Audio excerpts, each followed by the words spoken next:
Hello everyone, divide it in two parts and then make a bun like this, then it is done.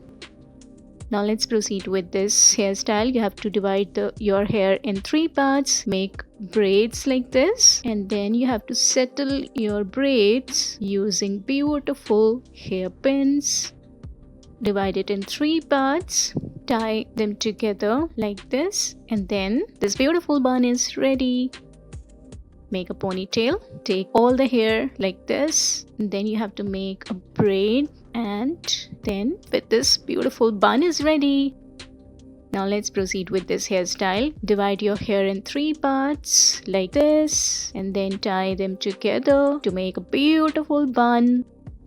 Now let's see this style. You have to bind your hair like this, and this beautiful and simple bun is ready in just few minutes. And this is a very easy way of making bun. Just you have to twist your hair like this and finish it.